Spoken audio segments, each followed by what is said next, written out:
Hey guys, this is Summer for Game Dev Journey. I'll be looking after the Developer Diary series since Rob is too busy making tutorials.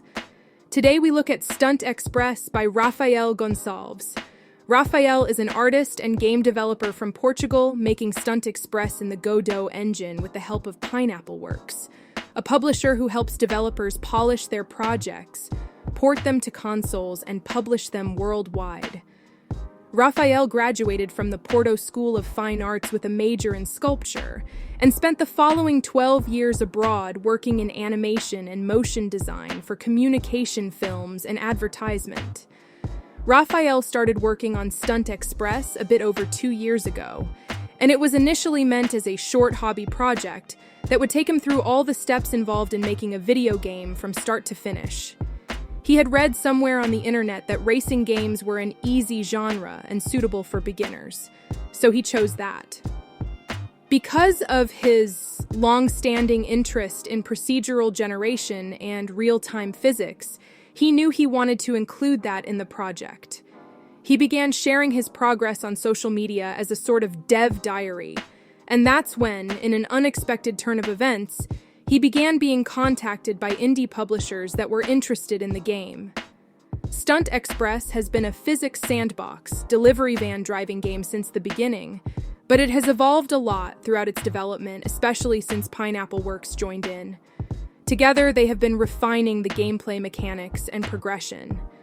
Replayability has been one of the top priorities, so it actually has become a sort of roguelike. You have careers that are runs.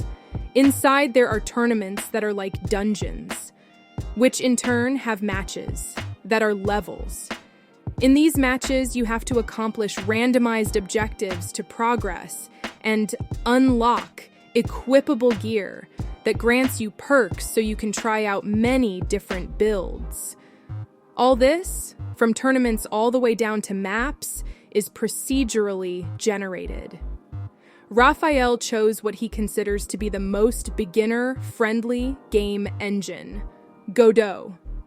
According to Rafael, GDS script is absolutely amazing for beginners, and although some may complain about its performance, he has yet to encounter a situation where its speed, or lack of it, is an issue. Also, the speed of iteration in Godot is fantastic. You can edit your scenes and scripts while the game is running.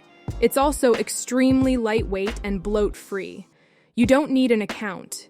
You don't have to deal with any absurd retroactive terms of service changes, runtime fees, or AI nonsense. Godot is awesome. If you haven't already, give it a try. Rafael has some advice for those wanting to get into game dev. Think of games as an art form. Not art as in art assets or anything like that. A video game is something you create in order to make people experience something, whatever that something is. It could be fear, like in horror games, adrenaline, like in FPS. It could be a message in a narrative or an abstract sensorial stimulus. It can be many or all of those things combined. Add to that the fact that each player's personal approach makes their own experience unique, and voila, you have the most powerful medium that exists today. So if you're making a game, think about that. That feeling or message you want to convey is the most important thing, and everything else should work towards it. And to quote the great Mike Skinner, don't conform to formulas. Thanks for watching, and I'll see you in the next Dev Diary.